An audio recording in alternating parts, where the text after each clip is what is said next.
다른 종교인과 연관된 문제라 제가 말하기가 좀 조심스럽지만, 그러나 어쨌든 이게 지난주에 너무 화제가 되고 여러분들이 다 알고 계시는 일이라고 생각해서 이걸로 오늘 말씀을 좀 시작하려고 합니다.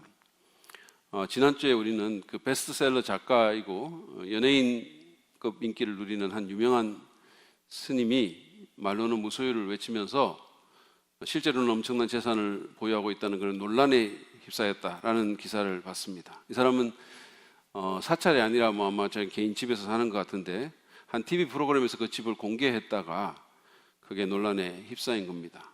이 집이 남산타워가 이렇게 보이는 서울 도심에 위치한 고가의 그런 집이었던 모양이에요. 그래서 그 일을 기하로 이분이 그동안 별로 수행을 하지도 않으면서 무슨 돈 되는 일에만 막 열심히 했다. TV 같은 데 나오고 무슨 명상 앱 같은 거 팔고 베스트셀러 인쇄 받고 이런 일에만 집중했다라는 그런 비난을 받았습니다. 사람들은 무소유가 아니라 풀소유 또는 공술의 풀수거 멈추면 비로소 보이는 집들 이런 식으로 이분의 어떤 위선적인 그런 행보에 대해서 실망감을 드러냈고, 어떤 사람은 그분에게 꼭 스님이라고 해야 되냐고 그냥 스라고 하자고 이렇게 말하는 것도 제가 봤습니다. 그러니까 사실은 왜 목사님들은 미디어 같은 데서 그냥 목사라고 하는데, 암흑의 목사라고 하는데 왜 스님은 꼭 님자를 붙이냐고, 이런 분에게 님자를 꼭 붙여야 되냐고, 그러니까 암흑의 스라고 하자 이런 얘기까지 나오는 상황이 됐습니다.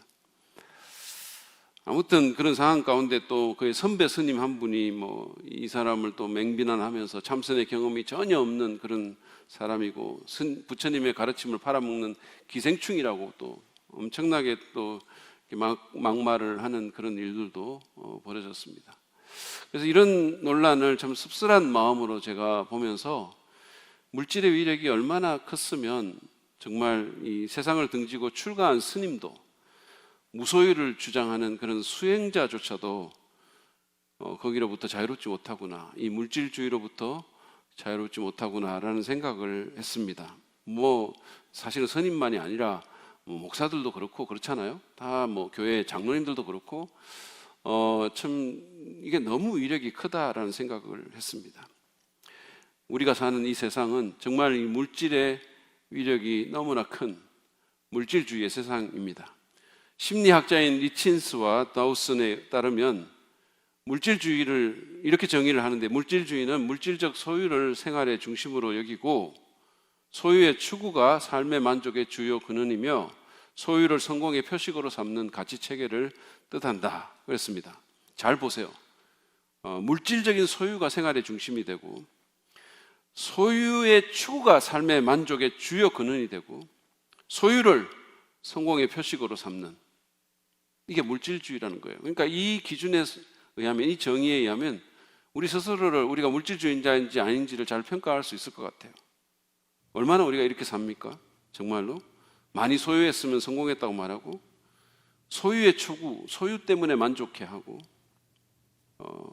물질적 소유를 정말 삶의 중심으로 여기는 그런 삶이 우리 가운데 있지 않습니까? 다시 말해서 이것은 인생의 의미를 돈이나 소유에 놓는 그런 삶의 지향성을 의미합니다.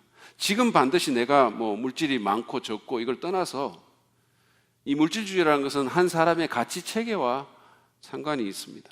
다시 말해, 가난하더라도 지금 물질을 내가 소유하고 있지 않는다 하더라도 인생의 의미를 돈이나 소유에 둔다면, 그것을 만족의 근원으로 삼고 그것을 추구하며 산다면 그 사람은 물질주의자라는 거예요. 이건 국가의 경우에도 마찬가지입니다.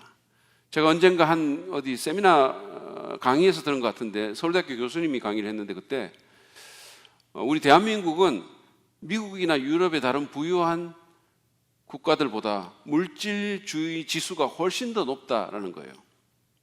미국이나 유럽이 우리나라보다 더 부자인 건 맞지만 우리가 더 물질주의적이다라는 겁니다. 우리가 더 물질을 삶의 중심에 놓고 우리가 더 물질을 성공의 표식으로 삼고 더 그것을 추구하면서 산다는 거예요. 이런 물질주의, 이 물질 만능의 사회는 우리에게 더 가지는 것이 더 잘 사는 삶이라고 끊임없이 가르칩니다. 그래서 더 욕심내고 어떤 수단을 동원하더라도 어떤 희생을 치르더라도 가정이든 자식이든 어떤 희생을 치르더라도 더 많이 가지라고, 더 부자가 되라고 계속해서 충동질을 합니다. 여러분, 우리나라 신년 인사가 부자 되세요 라는 거 그런 거 있는지 아시죠? 기가 막힌 인사입니다. 이런 인사를 하는 나라가 누가 있을까? 중국 정도?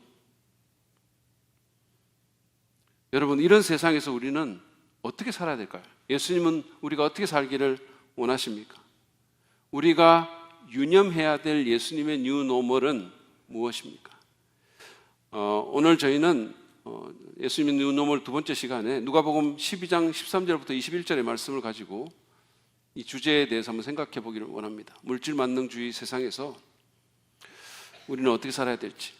먼저 본문의 얘기를 잠깐 나누고 가도록 하겠습니다. 오늘 본문은 예수님께서 사람들을 가르치는 가운데 한 청중이 불쑥 끼어드는 일로 시작이 됩니다.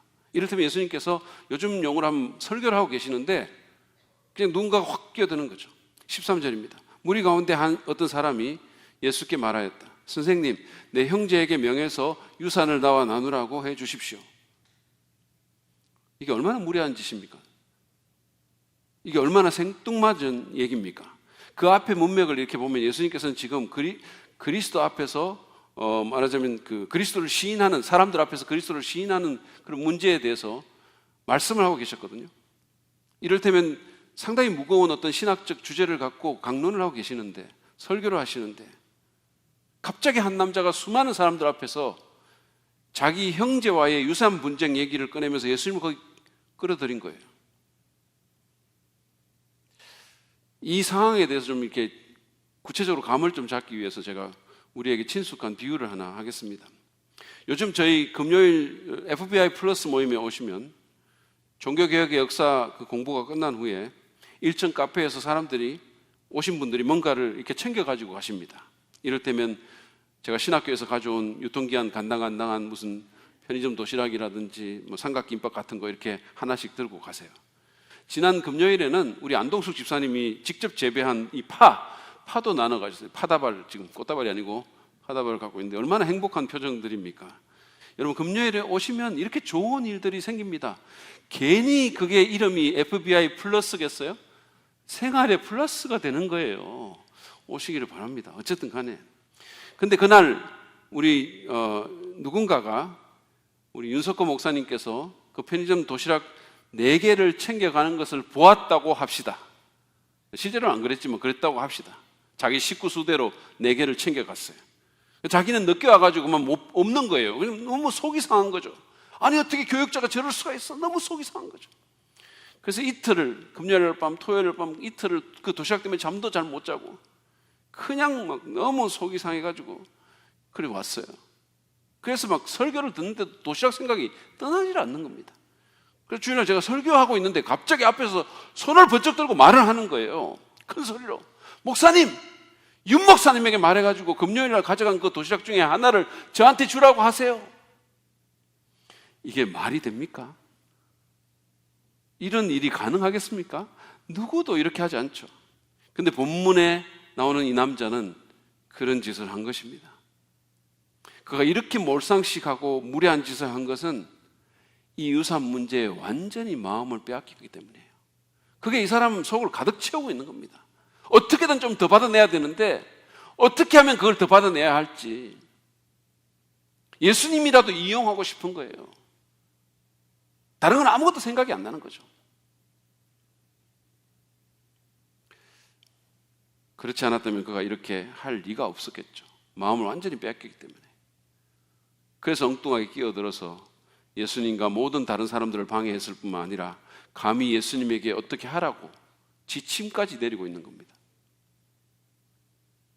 예수님은 그 사람에게 14절에서 이 사람아, 누가 나를 너희의 재판관이나 분배인으로 세웠느냐라는 다소 까칠한 말씀을 하신 후에 15절에서 거기 모인 사람들에게 이런 권면의 말씀을 하십니다. 너희는 조심하여 온갖 탐욕을 멀리하여라. 재산이 차고 넘치더라도 사람의 생명은 거기에 달려있지 않다. 예수님의 이 말씀은 앞에 나온 그 남자의 문제가 무엇인지를 정확하게 밝히고 있습니다. 그것은 탐욕, 즉 물질에 대한 욕심이었었어요. 그러면서 그분은 우리의 삶이, 우리의 인생이 많은 물질을 소유하는 것으로 구성되지 않는다고 말씀하셨어요. 사람의 생명은, 또는 사람의 라이프는, 사람의 삶은 소유의 많고 적음에 달려있지 않다라고 얘기한 겁니다. 우리 인생의 퀄리티나 우리 인생의 의미가 재산의 많고 적음에 달려있지 않다라는 겁니다. 그거하고 상관없다는 거예요. 이 가르침을 보다 구체적으로 설명하기 위해서 그분은 한 부자 농부의 얘기를 하셨습니다. 그 농부는 오늘날 우리 기독교인들에게 어리석은 부자로 알려져 있는데, 만약에 오늘날 우리가 이런 사람을 진짜 본다면 누구도 그를 어리석다거나 바보라고 말하지 않을 겁니다. 오히려 그는 매우 성공적인 사람으로 평가받을 것입니다. 그는 자신의 업인, 농사와 관련된 모든 장애를 극복하고 열심히 일했고, 열심히 일했을 뿐만 아니라 똑똑하게 스마트하게 일을 해서 엄청나게 많은 소출을 거뒀습니다. 평생 먹고 살 것이 생긴 거예요. 대박 성공을 한 겁니다. 그런데 이 성공은 그에게 또 다른 문제를 야기했는데, 그것은 새로 얻은 이 엄청난 부를 어떻게 할 것인가라는 것이었어요. 소출이 너무 많아서 쌓아둘 곳이 없었던 겁니다. 그래서 그는 고민 끝에 새로운 곳간을 짓기로 결심합니다. 한국건축의 윤경식 회장에게 디자인을 의뢰해서 종이 기둥과 디자인 벽돌로 지금까지 누구도 본 적이 없는 정말로 아름답고 친환경적이고 효율성 높은 큰 곳간을 짓기로 한 것입니다. 그런 건축 프로젝트를 마음에 품었어요. 그리고 그는 스스로에게 말합니다. 19절이에요. 영혼아, 여러 해 동안 쓸 많은 물건을 쌓아 두었으니 너는 마음 놓고 먹고 마시고 즐겨라. 그는 이제 아무 걱정 없이 가진 것을 누리면서 편하게 살 것입니다. 조기 은퇴해서 그냥 하고 싶은 대로 하면서 여행도 다니면서 그냥 편하게 어떤 스트레스도 받지 않고 누리면서 살게 될 것입니다. 이것보다 더 좋은 인생이 어디 있겠냐고 사람들은 생각할 거예요. 근데 당황스럽게도 이 사람이 전혀 고려하지 않은 일이 일어났습니다. 시간이 다 된 거예요. 시간이. 인생이라는 경기에 주심 되신 하나님께서 시계를 보면서 호루라기를 입에 무신 거죠.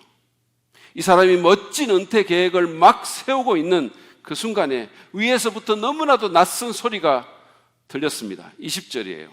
어리석은 사람아, 이 바보야, 오늘 밤에 내 영혼을 내게서 도로 찾을 것이다. 그러면 네가 장만한 것들이 누구의 것이 되겠느냐? 그동안 사람들에게 이 농부는 부러움의 대상이었고 성공의 전형이었습니다. 근데 하나님 보시기에 이 사람은 바보였었어요. 지금까지 그는 모든 추수를 대비했지만 그날 밤 그에게 올 가장 중요한 추수에 대해서는 전혀 대비가 안 돼 있었습니다. 그날 밤 어둠과 함께 별다른 경고의 속삭임도 없이 죽음이 그를 찾아왔고 이 부자 농부의 삶은 그렇게 끝이 났습니다. 단 한 알의 곡식도, 단 한 줌의 재산도 갖지 못한 채 말입니다. 그렇습니다. 그는 똑똑한 듯 보였지만 사실은 바보였고 자기 인생의 가장 중요한 영혼에 대해서 무관심했고 자기의 생사하복을 주관하고 계시는 자기 인생의 가장 중요한 존재인 하나님을 무시하며 살았습니다. 그래서 그는 바보였던 겁니다. 이 비유의 말씀을 하신 후에 예수님은 주위를 둘러보시면서 이렇게 결론을 맺으셨어요. 아까 설교 중간에 끼어들어가지고 자기 형에게 말해서 유산을 나누게 하려는 아마 그 무개념의 청년과도 눈이 마주쳤을 것입니다. 21절에 그 말씀이 있어요. 자기를 위해서는 재물을 쌓아두면서도 하나님께 대하여는 부여하지 못한 사람은 이와 같다. 이게 무슨 뜻입니까? 하나님께 대하여 부여하지 못한 사람은 앞에 나온 그 농부처럼 바보라는 뜻입니다. 아무리 똑똑하게 보여도, 아무리 성공한 것처럼 여겨져도, 아무리 대단한 것을 많이 소유했다 하더라도 그 사람이 하나님께 부여하지 않다면 그 사람은 바보라는 거예요. 그 사람은 인생 잘못 살고 있다는 겁니다. 실패자라는 겁니다. 예수님의 이 말씀은 또한 일종의 간청입니다. 물질을 의지하지 말고, 물질에 소망을 두지 말고 하나님을 의지하고 하나님에 대해서 부여한 삶을 살아라는 권면인 겁니다. 이 본문의 이야기를 통해서 물질 만능의 세상에서 예수님이 우리에게 주시는 뉴노멀은 무엇일까요? 저는 두 가지로 정리를 해서 여러분의 말씀을 드리겠습니다. 첫 번째는 탐욕을 물리치라는 겁니다. 주의해서 탐욕을 멀리 하십시오. 물리치세요. 주의하지 않으면 나도 모르는 사이에 이 세상을 지배하는 그 욕심의 신이 나를 지배할 것입니다. 그러니 탐욕을 물리치십시오. 근데 예수님의 이 지침은 세상의 것과는 정반대입니다. 세상은 우리의 탐욕을 부추기죠. 계속해서. 사실은 광고니 홈쇼핑이니 이런 것들이 뭐 좋은 순기능도 있겠지만 계속해서 우리의 욕심에 호소하는 거예요. 이를테면 집에 멀쩡히 잘 돌아가는 냉장고가 있는데 TV에 냉장고 광고가 나옵니다. 매혹적인 모습의 여배우가 손으로 톡톡 냉장고를 치면 냉장고 속이 다 보이고, 또 톡톡 치면 그게 그냥 텔레비전 화면 같고, 그런 냉장고를 보는 거예요. 그렇게 막 바뀌는 냉장고를 보는 겁니다. 우리 집에 있는 냉장고는 그냥 뭐 시커먼 그냥 기계 같은데 이게 뭐 색깔도 너무 화려하고, 그러면 우리의 욕심은 요동을 치죠. 그러다가 그 끝부분에서 냉장고 작품이 되다라는 광고 문구까지 보면 더 이상 참을 수가 없는 거예요.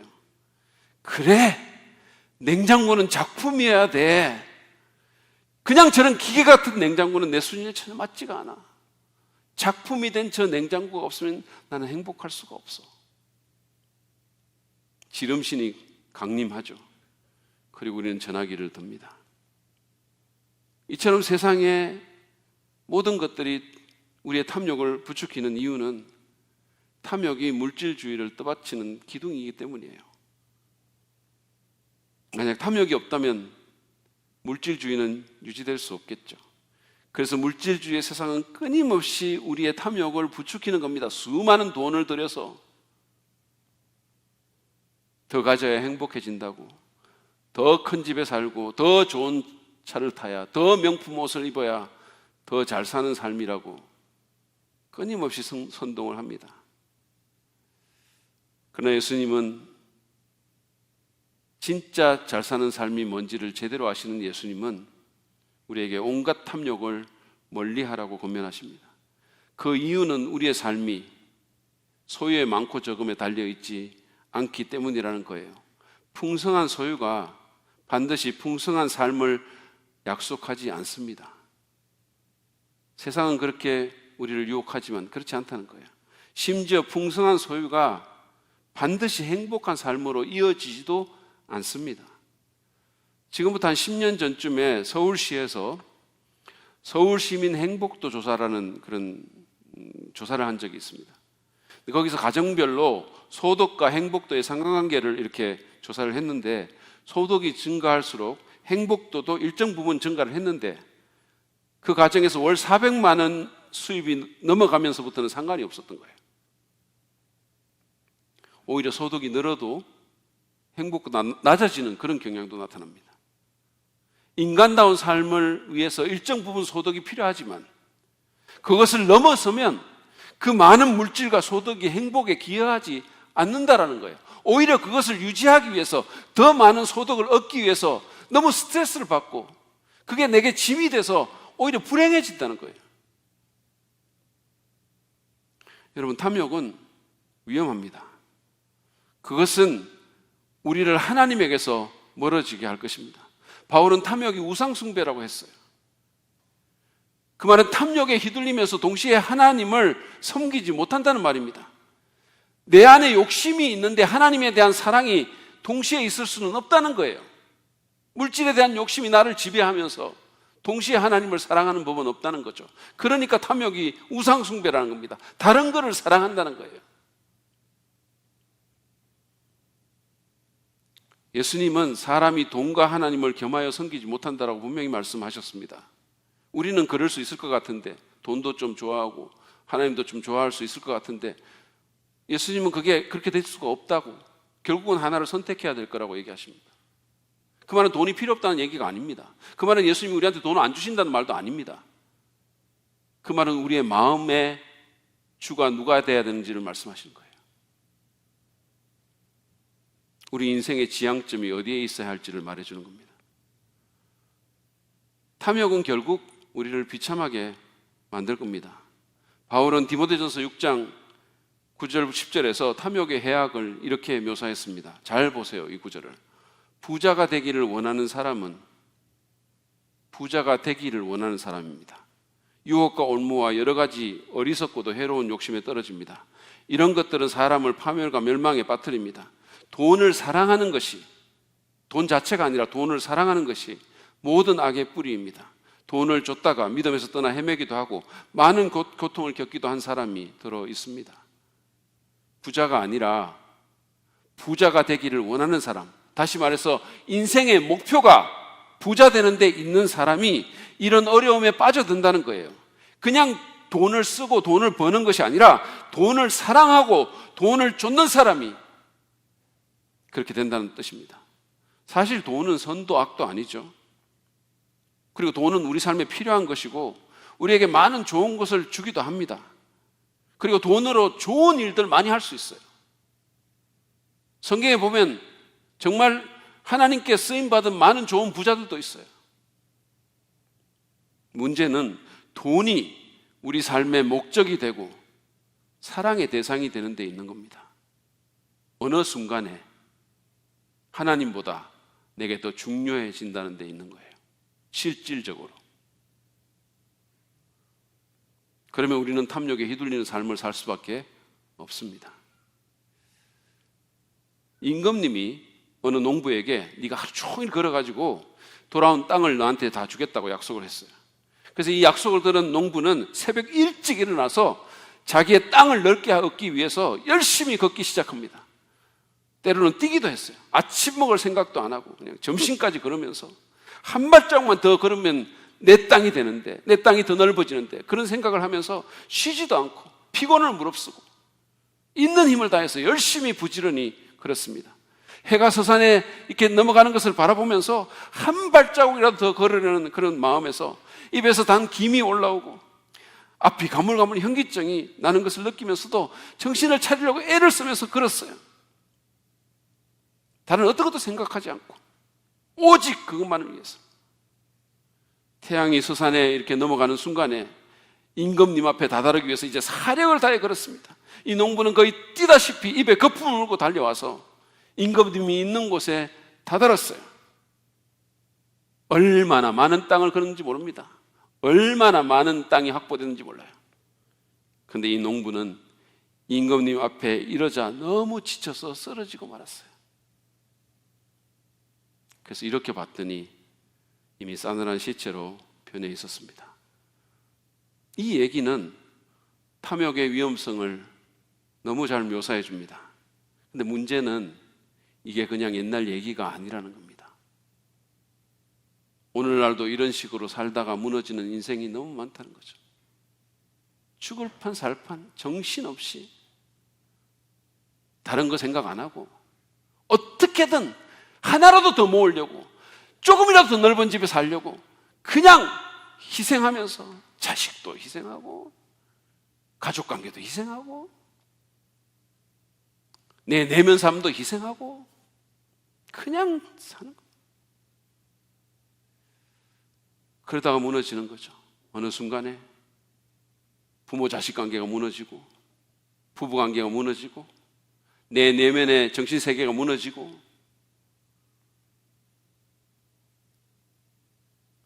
여러분, 탐욕을 물리칩시다. 그렇지 않으면 그것이 우리를 해칠 것입니다. 여러분에게 무엇이 필요한지를 아시는 하늘 아버지가 계심을 믿으십시오. 그분이 우리 인생의 공급자며 주권자이십니다. 필요하면 주시겠죠. 그분을 신뢰합시다. 물질이 아니라 하나님을 의지하고 그분에게 소망을 둡시다. 그러면 좀 없어도 괜찮을 거예요. 왜냐하면 더 많은 것을 가지신 분이 우리에게 있으니까, 언제나. 그리고 바울이 고백한 것처럼 자족하기를 배우고 먹을 것과 입을 것이 있으면 그것으로 만족하는 연습을 할 수 있기를 바랍니다. 이 세상의 탕류에 휩쓸려 가지 말고 자꾸 비교하게 하고 자꾸 상대적 박탈감을 느끼게 만들고 자꾸 내 안에 욕심을 불러일으키는 세상의 여러 가지 자극들에 가능하면 주의해서 반응하지 말고 가지고 있는 것에 만족하는 훈련을 하며 살아가는 저 여러분 되길 바랍니다. 예수님은 또한 우리에게 탐욕을 버리라고 말씀할 뿐만 아니라 하나님께 부요하라고 말씀합니다. 예수님께서 비유에 말씀하신 그 농부의 치명적인 문제는 그가 하나님께 부요하지 못했다는 것입니다. 아니, 그는 하나님과 아무 상관없는 삶을 살았습니다. 교회에 다녔을지는 몰라요. 이게 얘기지만 어쨌든 1세기 유대 사회의 얘기니까 이 사람은 하나님 존재를 믿는 사람이었을 거고 성전에 가서 예배하는 사람이었을 거예요. 그렇지만 실질적인 의미에서 그는 무신론자처럼 살았어요. 하나님을 의식하지 않았고 하나님을 만날 준비도 안 했고 자신에게 그 많은 재물을 주신 하나님의 뜻을 헤아려 보지도 않았고, 본문의 17절부터 19절을 보면 그는 내가 어떻게 하겠다라는 식의 표현을 5번이나 합니다. 그리고 내 소출, 내 곡간, 내 곡식, 내 물건, 내 영혼이라는 내라는 인칭 대명사를 5번이나 썼어요. 완전히 그냥 자기에게 매몰되어 있어요. 그는 이 모든 것이 하나님의 것이 아니라 자기 것이라고 생각했고 이 모든 열매를 자기만의 즐거움을 위해서 누리려고 했습니다. 하나님도 이웃도 그에게는 실질적으로 없는 존재와 같았어요. 그래서 그는 그 모든 재물에도 불구하고 사실은 굉장히 가난한 삶을 산 겁니다. 그리고 그 모든 성공에도 불구하고 그는 바보였던 거예요. 여러분은 어떠십니까? 여러분은 하나님께 부요하신가요? 스스로를 한번 평가해 보시기 바랍니다. 제가 하나님께 부요해지는데 도움이 되는 몇 가지 제안을 하겠습니다. 먼저는 예수 그리스도를 통해서 하나님과 인격적 관계를 맺으시라는 겁니다. 혹시 여러분이 아직 그러지 않으셨다면 이것이 하나님께 부요해지는 첫 번째 관문입니다. 이거 종교생활 한다고 되는 일이 아닙니다. 여러분, 우리가 하나님의 존재를 이론적으로 믿고 교회에 오시는 거 참 좋은데 무슨 또 종교생활 하는 거 좋은데 그렇게 한다고 하나님과 관계가 맺어지는 게 아니라는 말씀이에요. 기독교는 종교가 아니라 관계라는 말도 있어요. 많은 사람들이 하나님의 존재를 믿고 교회에 나오지만 그러나 인격 대 인격으로 하나님과의 개인적인 관계가 없는 거예요. 내 안에 예수 그리스도께서 살아계신 것을 내가 잘 모르는 겁니다. 제가 장동건을 이론적으로는 알지만 그와의 인격적인 관계가 형성되지 않았기 때문에 개인적으로 그를 모르는 것 같아요. 그렇지만 장경도는 다릅니다. 저는 그를 알고 그도 저를 알죠. 알잖아요. 우리가 서로 관계가 있는 거예요. 서로 대화하는 거예요. 여러분 생각해 보십시오. 관계가 없는데 어떻게 하나님께 부요하겠습니까? 그러므로 다른 어떤 것보다 여러분을 너무너무 사랑해서 여러분을 위해서 십자가에 달려 죽으신 예수 그리스도를 여러분의 구주요 주님으로 마음에 받아들이고 진심으로 믿으시기 바랍니다. 그래야 됩니다. 그분이 하신 일, 그분이 나를 위해서 하신 일, 그것을 믿어야 돼요. 그게 기독교예요. 툴리안 차비진, 이 사람은 빌리 그레함의 외손자인데 지금 목사님이에요. 이런 말을 했습니다. 기독교 신앙의 핵심은 좋은 충고나 좋은 기술이나 좋은 행위가 아니라 좋은 소식, 굿뉴스이다. 다른 말로 하면 기독교의 근본은 예수님을 위해 무언가를 하라가 아니라 예수님께서 당신을 위해 모든 것을 하셨다는 것이다. 얼마나 맞는 말인지 모릅니다. 기독교의 본질은 우리가 예수님을 위해서 뭔가를 하는 게 아니라 그분이 우리를 위해서 모든 것을 하셨다는 거예요. 그거를 내가 믿음으로 받아들이는 거예요. 우리가 할 수 없는 일을 그분이 우리를 위해 하신 거예요. 그게 복음입니다. 그게 굿뉴스예요. 그렇습니다. 예수님을 위해 무언가를 하려기보다 십자가에서 여러분의 구원을 위해서 모든 것을 하신, 다 이루어 놓으신 그 예수님을 믿으시기 바랍니다. 그러면 하나님과 올바른 관계를 맺을 수 있을 것입니다. 두 번째는 영혼을 위해 투자하는 것입니다. 호크라는 학자가 말한 것처럼 이 부자는 자기 몸에 좋은 것이 자기 영혼에도 좋은 것이라고 어리석게 생각했고, 이로써 자기 영혼을 소홀히 하여 그 영혼이 빈곤하게 되었습니다. 얼마나 안타깝습니까? 여러분, 영혼을 위해서 투자하세요. 제가 2주 전에도 말한 것처럼 우리의 외형적인 것, 외적 조건을 위해서만 자꾸 투자하려고 하지 말고 여러분의 영혼을 위해서 투자하십시오. 정말 투자하고 싶은데 저는 어떻게 투자해야 될지 모르겠어요. 혹시 그렇게 막 고민하시는 분이 있으십니까? 다른 거 없어요. 위기의 시대에 어떻게 살 것인가를 사서 읽으시면 돼요. 왜 아멘을 안 하십니까? 제가 농담으로 한 말인데 이렇게 심각하게 들으시면 어떡하실 겁니까? 그런데 사실은 좋은 방법이에요. 세 번째는 하나님과 친밀해지는 겁니다. 하나님은 예의가 아니라 친밀함을 원하십니다. 청년 때 제가 다닌 교회 한 집사님은 기도할 때 언제나 울먹이는 소리로 하나님을 아버님이라고 불렀어요. 아버님! 막 이렇게 불렀어요. 그래서 제가 하나님이 얼마나 부담스러웠을까 이런 생각이 지금 드는 거예요. 이게 덩치도 크신 분이고 목소리도 엄청 커요. 근데 막 아버님! 막 이런 거예요. 기도할 때마다 그랬어요. 여러분, 하나님은 차라리 우리가 하나님을 아빠라고 부르기를 원하세요. 아빠. 사랑합니다, 아빠. 사랑해요, 아빠.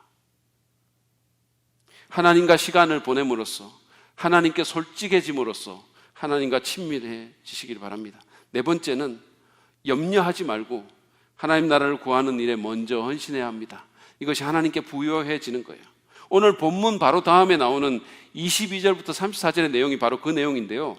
예수님은 이 구절을 통해서 하나님께 부요한 것이 바로 이런 것이라고, 다시 말해서 염려하지 않고, 의식주에 대해서 지나치게 염려하지 않고 하나님 나라를 먼저 구하는 것이 하나님께 부요한 것이라고 말씀하는 겁니다. 최근에 저희 교회 한 집사님께서 사업을 하시면서 이게 어떻게 될지는 앞으로 모르겠지만 하여튼 이윤의 10%는 무조건 선교에 드리겠다라고 이렇게 했는데, 그게 바로 하나님 나라를 먼저 구하는 한 예라고 저는 생각합니다.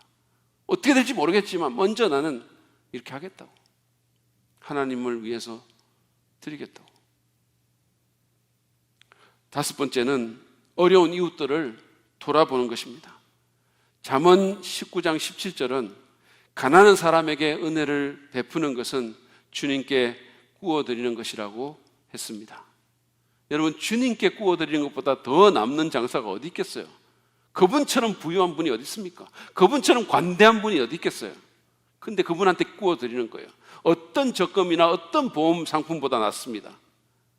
우리 교회 여러 성도님들은 가난한 나라의 아이들을 돌보는 컴패션 사역에 헌신하고 있습니다. 매달 구제 헌금을 하시는 분도 있고, 성탄절에도 물질을 들여서 어려운 이웃과 나누는 그런 분들이 있죠. 그렇게 하시라는 겁니다. 그리고 마지막으로 여섯 번째는 선한 일에 힘쓰는 겁니다. 바울은 디모데전서 6장 18절에서 이렇게 권면합니다. 또 선을 행하고 좋은 일을 많이 하고 아낌없이 베풀고 즐겨 나누어 주라고 하십시오. 엊그제 제가 아는 한 다른 교회 다니는 권사님께서 제게 연락을 했어요. 그러면서 이제 저희 신학교에 외국 학생들이 있느냐고 물었어요.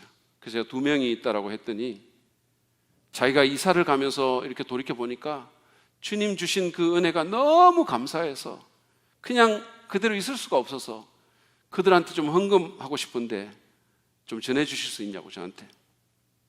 제가 그러겠다 그랬어요. 너무 귀한 마음이라고. 세상의 기준으로 부자가 아닐지 몰라도 베풀고 나눔으로 부자같이 사는 거예요. 좋은 일 하면서, 선한 일 하면서. 여러분, 이 땅에서 물질적으로 부자 되는 일에 너무 애쓰지 말고 하나님께 부요한 자가 되는데 자신을 들이십시오. 하나님이 인정하시는 그런 부자가 되십시오. 부자면서도 전혀 부자같이 안 사는 사람도 있어요.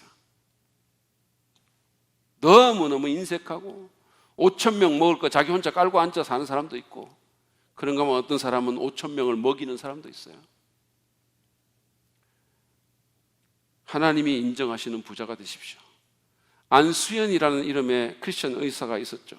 안타깝게도 그는 33살의 나이에 유행성 출혈열로 갑자기 쓰러져서 세상을 떠났습니다.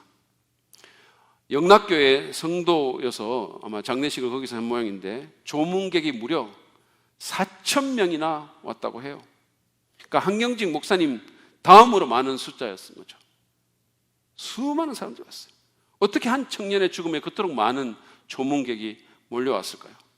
그것은 그가 하나님께 부요한 삶을 살았기 때문이었습니다. 돈이 없어서 금진을 받지 못하는 조선족 할아버지의 검사비를 대신 내줬어요.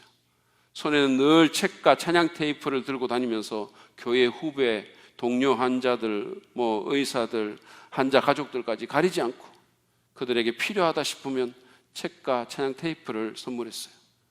그가 선물한 것은 이것만이 아니었습니다.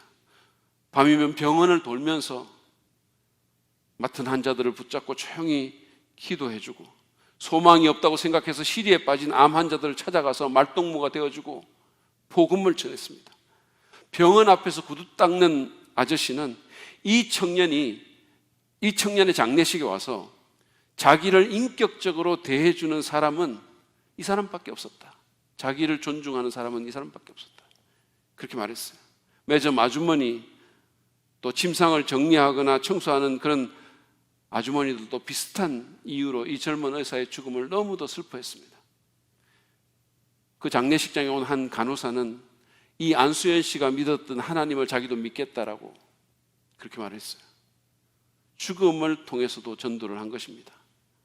오늘 본문에 나오는 이 농부와는 너무 다른 그런 인생이 아닙니까?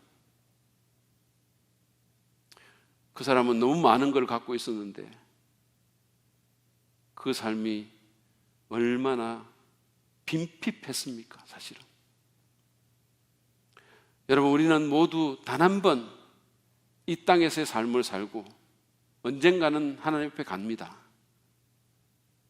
10년 더 살고 20년 더 살고 또는 10년 덜 살고 20년 덜 사는 게 지금 보면 많은 것 같지만 영혼의 관점에서 보면 그게 얼마나 되겠어요? 여기서 30평 집에 사는 거 60평 사는 게 차이가 있는 것 같지만 하나님 관점에서 보면 그게 무슨 차이가 있겠어요? 그냥 갑니다. 그리고 갈 때는 모든 것을 두고 가요. 여러분, 제가 종종 말씀드리는데 돈보다는 시간이 먼저 떨어집니다, 우리에게. 기억하시기 바랍니다. 그러므로 너무 욕심내지 말고 너무 인색하지도 말고 하나님께 부요한 삶을 삽시다. 하나님이 여러분을 부자로 만들어주시면 감사하시고 누리면서 베푸세요. 더 많이 베푸세요. 그러나 만약에 그렇게 하지 않으시면 그렇다 하더라도 너무 부자 되려고 애쓰지 말고 하나님께 부자 되도록 애쓰십시오. 그런 삶 살도록, 그렇게 살도록 하십시오. 우리가 다 안수연처럼 할 수는 없겠지만 하나님께서 우리를 두시고 부르신 그 자리에서 하나님 나라를 구하고 영혼을 가꾸고 하나님과의 친밀한 관계를 개발할 뿐만 아니라 하나님이 만드신 사람들을 섬기며 선한 일에 힘쓰도록 합시다. 그게 바로 하나님께 부여한 삶이고 그게 바로 진짜 부자의 삶입니다. 그게 정말로 잘 사는 삶이에요. 우리는 오늘 이 물질 만능의 세상에서 새로운 기준과 규범으로 우리를 부르시는 주님의 음성을 들었습니다. 그것은 탐욕을 버리고 하나님께 부요하라는 것입니다. 이 시간에 주님의 그 음성에 반응합시다. 그렇게 하겠다고 결단합시다.